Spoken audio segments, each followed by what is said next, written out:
Hey family, it is Christina, and today we're talking about Love is Blind, season 8, episodes 1 through 6. And why are we talking about this? One, I have a passion for marriage. I wrote a book about marriage, and I think there's definitely something that we could all discuss, learn from, but of course, it's trending, and we got to get some views. As we're diving in, we are talking about episodes 1 through 6. I'll be reviewing it. And if you have any comments, make sure to put them in the chat. Like, subscribe. We're going to dive into this video. As I mentioned, I wrote a book called Visit the Spa Tools to Rejuvenate Your Marriage. And feel free to check it out. See the link in the description. And we're just going to talk about these couples. So first, we're going to do it by pairs, thruples, couples, quadruples, whatever, right? So first we have Lauren, Dave, and Molly. And so immediately when we hear Dave and he talks about how he works around people who go through plastic surgery, and he wants to join this show for in order to date differently because he's usually, shallow in how he dates. My red flag started going off immediately, right? And so usually when people try to come on the show to quote unquote change what they've been doing, um, to this extent, because even Dave admits that he is a jerk to women, right? And so you can be a jerk and judge people on their looks, or you can, as we can see, like be a jerk and judge people not even looking at them, right? And so I was very skeptical. And when another red flag, when Dave, when you were introducing people or introducing yourself to people and was like, so why are you here? What's wrong with you? I know, you said it was a joke, but it's one of those things where you're joking, not joking, right? Like I've done that a lot. It's like, yeah, I'm joking, but I'm not joking. Like, what's wrong with you? And so I think that's something that is another red flag. Even Lauren, so the girl that he ended up matching with, she was like, I'm 30, and he was like, oh, so your looks have faded, right? Joke, not joke, more not joking. So I think, Dave, like you can be a bit kinder to people, especially like if you're trying to date them romantically. And I think that'll come from um hopefully you'll be able to see yourself back on the screen and see, how you come off. I know you're saying you're joking, but I think that people tend to do this when they have their insecurities. So Molly. So Dave, you did tell Molly that she was your number one in the beginning. And so another red flag are the lies. And, Dave and Lauren's relationship faced hurdles like from the outset. And so this involvement with Molly, even the fact that he lied and just some series of dishonesty, yeah, like that was several red flags are going off. But I will say that I appreciated Dave's perspective, on the good side about his politics, like how he saw like good from both the Republican and Democrat side, like Republicans, less government, less taxes. But it was funny to me though, and take note, everyone take note how he described Democrats as having better hearts and wanting to spread love in the world. Now that says something if you compare two two parties and like one is about having better hearts. I wonder if he would say the same about Republicans. Like, does he think they have good hearts too? Or is it all about self-gain? Yeah. So, and that brings us to a bigger question. The bigger question of, can you and your partner have different political views if you plan on getting married with one another? And I talked with my husband about this, and we both agree that yes, you can, but it all depends on your personality type. Are you the type of person who likes to be in control and wants your partner to always be on the same page with you? Or are you more flexible and are able to go with the flow, um, and just not care? And it was an interesting discussion because they talked about how you have, or how now you can put your political affiliation in your dating profile, and that, woo, like it's just so crazy how like you can cancel people based off your political affiliations, especially in this world because we are so divided. And it really breaks my heart that, just as a society, how divided we are. But I would say that, if you have the fundamentally the same perspectives as your partner, or just like are just pretty much carefree, then it shouldn't matter too much, right? But some may say, depending on how far you are on the spectrum for either party, it could imply that you all have fundamentally different beliefs. So, situational case by case basis on whether or not you can be in a relationship with people from different political affiliations. And yeah, so I'm curious to see how this relationship between Dave and Lauren goes. When Lauren mentioned that she wanted to walk out, or she joked, quote unquote, I'm saying joked in quotes, that she wanted to walk out, or this should be the first date that she walks out on, but stayed, right? I always felt like that wasn't a good look, and even before she met Dave, she mentioned that he implied to her that he was used to dating really beautiful girls, and she hoped that she measured up. And that struck as a red flag for me because it looks like Lauren may be putting herself in a position to where she may feel she has to prove herself to Dave, and that is an awful place to be in a relationship. A relationship should be one of mutual love and respect. I love you because of who you are. I respect you because of who you are, not let me earn. Um, Let me see if I can measure up. So yeah, I'm looking forward to seeing how this unfolds.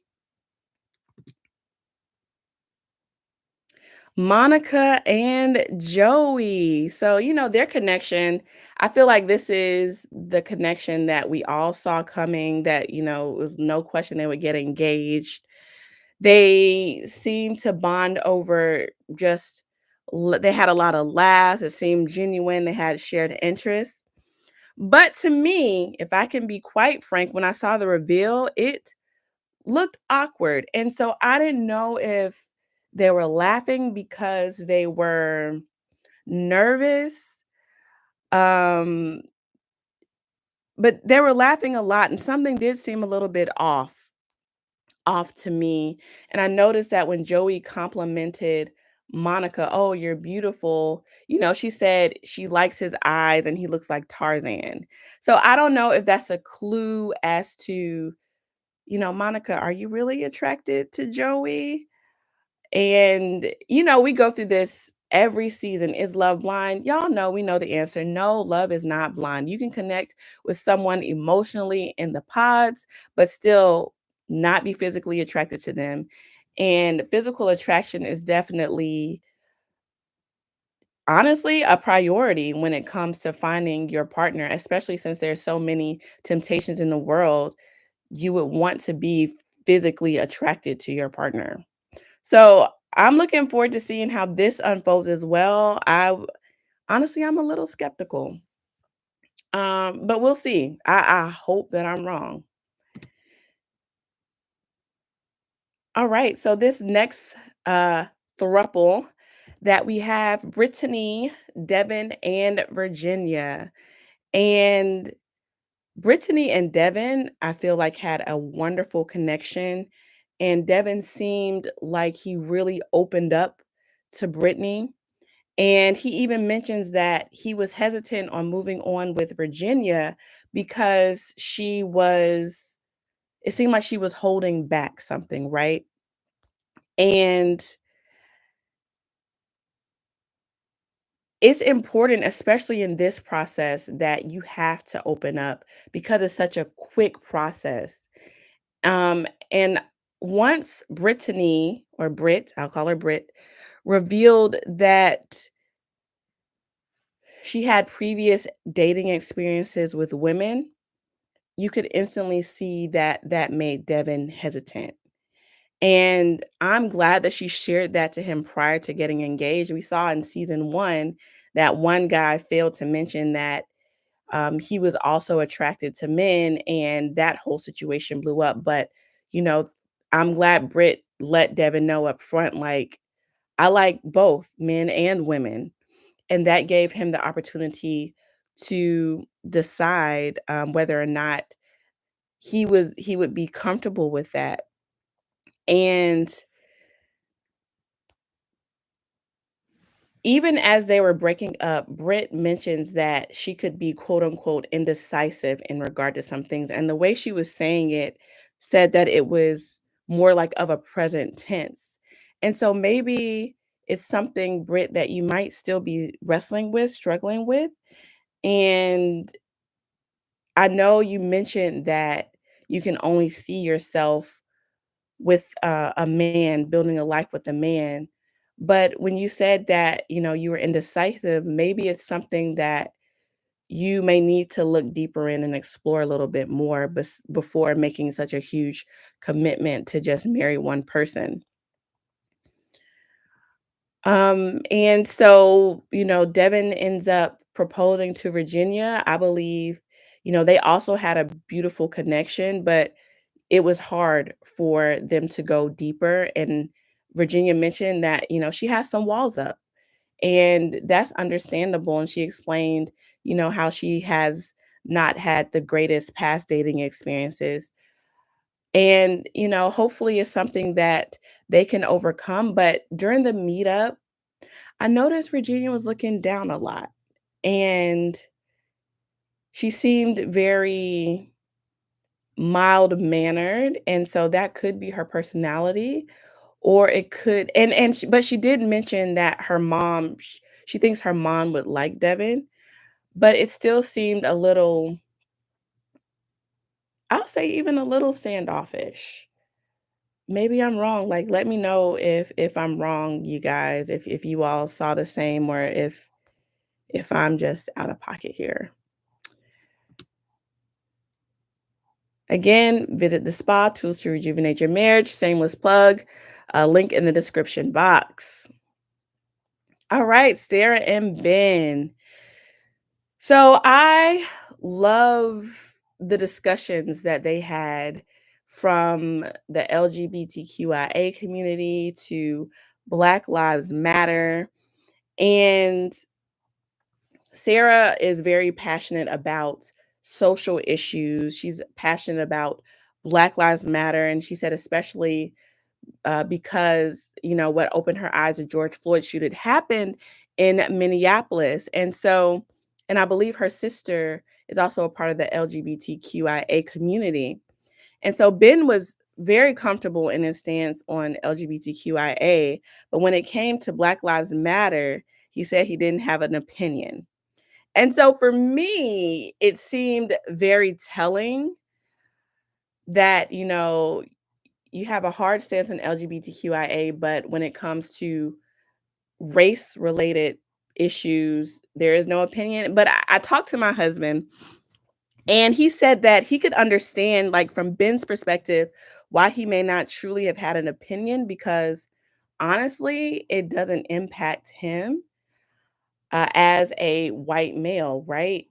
And so people have to be intentional to learn about causes that don't directly impact them. And from Sarah's perspective, it's like basic human rights. Like we should appreciate and value human dignity across the board. And I appreciate that. But Ben did mention that he was open to learning, and I really hope that he is open to learning, why it may be important to other people. And I think that as a society, if we were all just open to hearing each other's perspectives, like so quickly, people say, "Oh, I'm a Democrat," and get shut down. "Oh, I'm MAGA," get shut down. But if we really take the chance to hear each other's perspectives and grievances, maybe we can hear each other's hearts and we could come together and find a solution. But now it's just so divisive. And so I can understand Sarah's perspective when it comes to, just basic human rights, like wanting everybody to be valued, that's important to her. And I'm interested to see how Ben and Sarah interact. And for me, this just brought out the fact that we all need to be just have open hearts. And I hope that Ben is truly open and not just saying that he's open to get Sarah, because that would be deceptive. And the relationship wouldn't last if that's the case. Sarah did mention she came from a conservative family, and we can guess that Ben does too, which is probably why it's easy for him to say that he doesn't have an opinion on things. So, I think it's beautiful when we can come together and learn from each other, and we'll see how this relationship unfolds. So next we have the quadruple. I don't even know if that's a word, you guys. So between Mason and Madison, I feel like their connection was very flirty, it was very physical, and I believe that that blinded his connection with Meg. Meg was it appeared that Meg would accept Mason for who he was, like, theories and all, like, it felt to me like Mason could truly be himself with Meg. It was crazy. One of the shocking moments to me was when they were discussing who built the pyramids. I'm like, Egyptians, Africans built the pyramids. Like, what do you mean who built the pyramids? And all the talk about aliens didn't faze me. I'm married to someone who believes in aliens, who believes there are aliens out there. I'm of the mind the universe is so big, like we haven't explored it. Who knows what else is out there? So all talk about aliens didn't faze me at all. But Mason, I feel like if Mason weren't blinded by the physical in Madison, then he would have chosen Meg. And I do believe that Meg probably would have been his top. And I had to look at the series or the episodes because it seemed like Madison became exclusive with Alex or said, like, you want to be my mate or whatever, like you want to be exclusive. Then had a date with Mason, but then cut it off with him. And then so the series of events seemed fishy to me. And it always could be editing. But that was not cool if Madison became like if they became I guess when they said they wanted to be exclusive, it wasn't official. So okay, let's go with that. It wasn't official when Madison and Alex said they wanted to be exclusive at first. But then, like, I will say, like, after Madison said and Alex agreed to be boyfriend and girlfriend, then she did cut it off with Mason. And the way the whole breakup went down between, I'll say Madison, Mason, and Meg, that side was it was hard to watch, and I give kudos to Meg for standing on business and not being second choice because so many times we see people who quote unquote settle in these shows just so they can go on and get more camera time. And I was thinking like, okay, Meg said nope, I'll if I do say yes, then I'll never really know if you really wanted to be with me. That would be stuck in the back of my mind. And I hear her, like completely agree with her. But I do believe that her and Megan Mason did have a special connection, right? And I wonder if Mason were to fully pursue Meg outside of the past, outside of the experience, like basically proven himself to her, if they would take the chance, or if Meg would give him a second chance. And I don't see, their harm being in that, but like, of course, he would definitely have to prove himself to her. And next, my heart goes out to Madison and like all of the trauma she's experienced. And when your parents blatantly tell you they choose drugs over you as a child, that is disheartening for anyone. And so for a while, it looked like Alex was willing to go through life with Madison, even with the trauma. But we could see him pulling away when she said that she was an avoidant, right? But, it was funny because as I watched this, even though Madison said she was an avoidant, she was the one, even though that conversation was hard, she could feel him pulling away. After that conversation, she gave him barely in, leaned in to the relationship, which I thought was beautiful to like show him, like, I'm in this, I'm trying, right? But it was Alex who was showing the avoidant behaviors. And when Madison said she disassociates from the present sometimes, I think that's a lot for anyone to handle. And you could see Alex again pulling away. Initially, I was hard on Alex for saying, the avoidant attachment style was a trigger, and then seeing him proactively carry out the avoidant attachment style.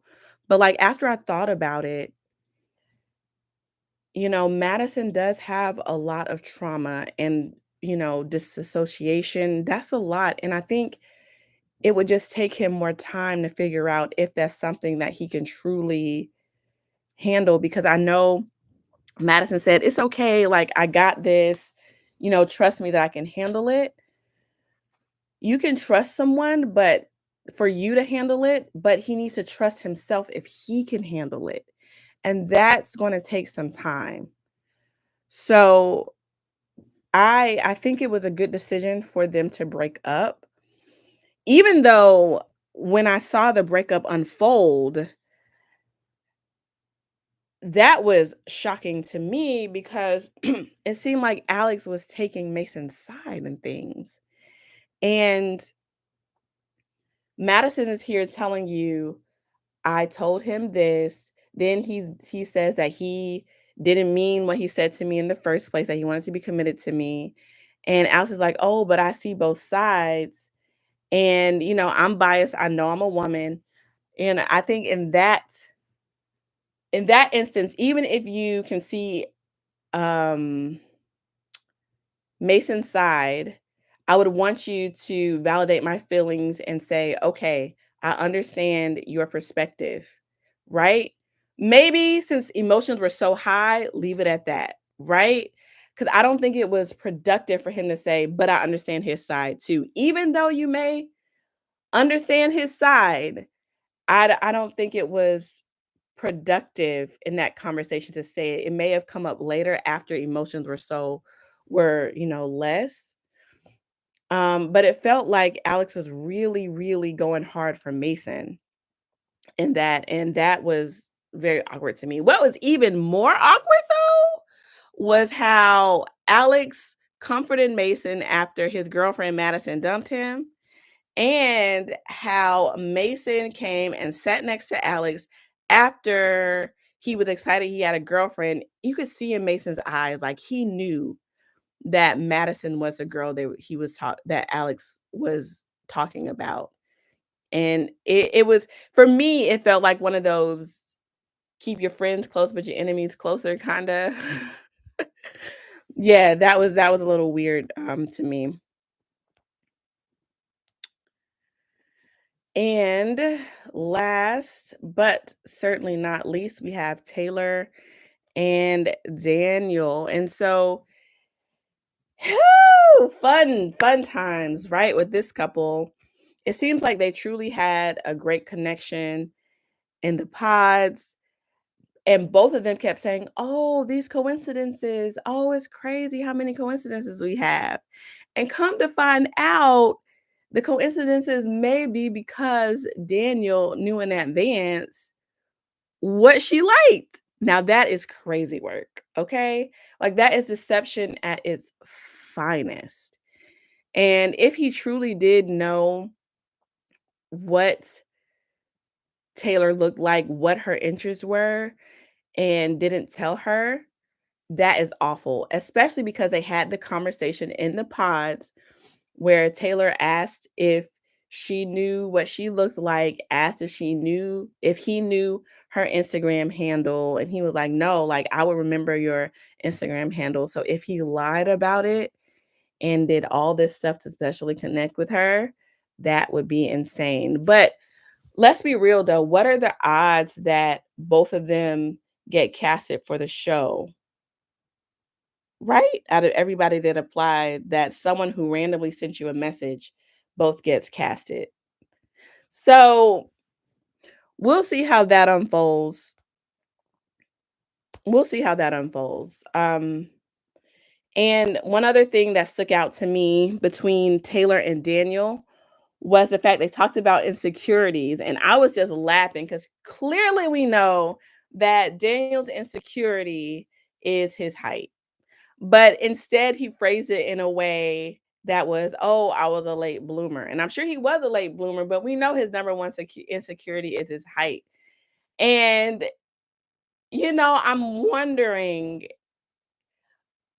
I guess I can see the reason that he said his number one insecurity or his insecurity was his late development. He was a late bloomer, as opposed to his height, is because we're here to find like love on a blind basis. But it was still, yeah, it was still interesting to me. I don't think I would have expected him to say I'm short. But like when he did see Taylor, when they did meet for the first time, like again, I was like, something's not right. And then we find out she may have known him. But he was like, I'm not gonna ask you again to give you the time to say no, the chance to say no. And I was like, oh, Daniel, you can't. Whoo, child. He he is very insecure about his height. Nah, that came out when he said that. I'm trying to think. I think those were all of the shocking moments for me, or the things that stood out. Again, shameless plug, visit the spa tool to rejuvenate your marriage if you were interested in my commentary. I'm excited about watching this show and providing some feedback. And so just remember that we have some interesting couples here, and I'm excited to see how it turns out. The next episode is coming out on Friday. And, if you're interested in discussing more about it on Friday, I'm happy to do that. So, don't forget to like, comment, subscribe, and we look forward to tuning in on Friday, and we'll chat then. God bless you, family. Have a wonderful day.